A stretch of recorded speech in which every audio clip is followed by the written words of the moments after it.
Hey, Scott Ryan here. Thanks for joining me. I was listening on the Blaze today. They aired this press conference live where the piece of crap in the White House, in all due respect, I mean that in the literal sense, was on a joint press conference with the president of Turkey, president, prime minister, whatever they call him. And I was amazed at how brazen this guy is. I mean, he is so adroit at lying and deceiving and is so bold in doing it. He surpasses potentially any sick, evil dictator in global history, at least in our lifetime and contemporary history, going back to Hitler and Mussolini. And by far, not only is he more evil, more demented, not only is he responsible for killing more people than any of the aforementioned, as he's given approbation to these sick, disgusting deeds, such as those that we have heard about with these abortion doctors who are killing infants as a matter of course, so cavalier in crushing baby skulls, twisting them on their necks and snipping their spines as they're out of the womb. I mean, by the millions we do this. And Obama, going back to all the way back to his days in the state legislature in Illinois, has been the most ardent defender of the most heinous forms of abortion, partial birth. One of the very few politicians, even among Democrats, who were willing to defend those procedures. This piece of crap, this piece of dog dung, evil bastard, I mean that in the literal sense, is like Lucifer himself. I mean, I think as far as who could contend, who could rival his capacity for evil, and to be able to portray it in a way so charmingly and eloquently, only the Lucifer himself, the angel of light, as he's called in biblical terms, could deliver such evil and persuade and charm so many people into following him, to turn a blind eye. I mean, we know the Nazis, we know Hitler was evil, 6 million Jews, but Obama, when he has his way, will kill many more Jews worldwide, potentially. I mean, he's got global dictator potential. And by the global population, as we see in America and Europe and around the world, people are perfectly willing. They are made-to-order slaves. They are perfectly willing to give him the kind of power, unprecedented dictatorial power, that nobody, even Hitler, of course, could rival. But what makes him unique is his ability to be so affable as he looks at the cameras and looks us in the eye and lies, and not only lies and covers up, but gets aggressive and goes on the offensive. I mean, this piece of crap is committing treason. He is violating intentionally the Constitution of the United States. He is doing everything he can to collapse the system morally and economically, assaulting us vigorously. And is he afraid of facing charges of impeachment or treason? Hell no! This guy is going for all the marbles. All the marbles, man. I mean, he's going on the offensive. He actually was castigating Congress over Benghazi today.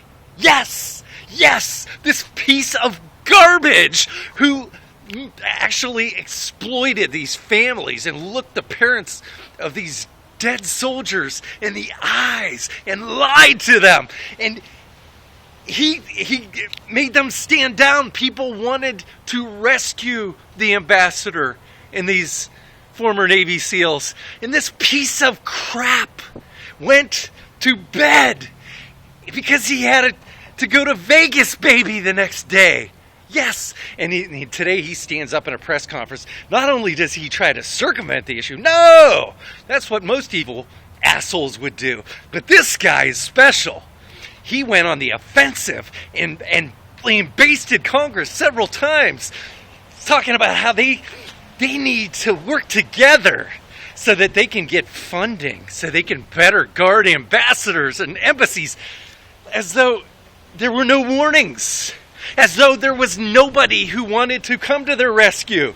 What a piece of garbage. I mean, it is enough.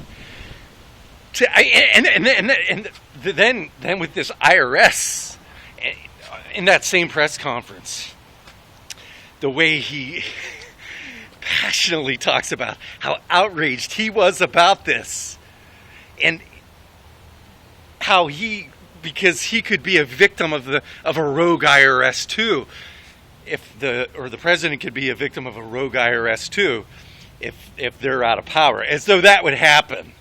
Yeah, okay. So, I mean, his fingerprints are all over this crap. Anyone who cares to be informed, who cares to use the most even rudimentary form of logic, anyone who is not brain dead can connect the dots and see his fingerprints are all over this. He is turning every single freaking agency of the federal government into his own KGB. This son of a bitch is treasonous, and he is going on the freaking offensive when other people would just be trying to cover it up. He's out there freaking going on the offensive and lambasting the Republicans. Yes, people, this guy, the evil is unprecedented, unparalleled. Which, I mean, I don't think history has any example of someone so arrogant with such a capacity to do it in such a compelling way. And when you look at all the people in the media, especially, like the Brian Williams, David Gregory's, the Andrea Mitchells, the Chris Matthews, these cowards, these pitiful people are so willing to take the most absurd, after all the empirical evidence, take the most absurd lies as gospel. And the general public is perfectly willing to just go and capitulate to this cult of personality. If you have hope in this country, if this son of a bitch is left in office to further collapse and destroy us, then if you think that if he survives this, or should I say when he survives this, there is any hope for the United States of America as it stands with 50 states, you are delusional. I mean, there is no hope, and he's going to get away with this because these cowards in Congress and the Senate will not have the fortitude to be men, to be like our founding fathers and take a stand.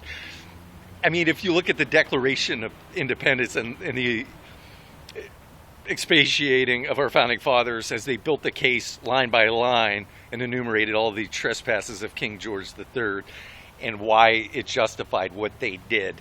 King George III was nothing compared to this piece of crap. I know it might sound, when I say piece of crap, irreverent.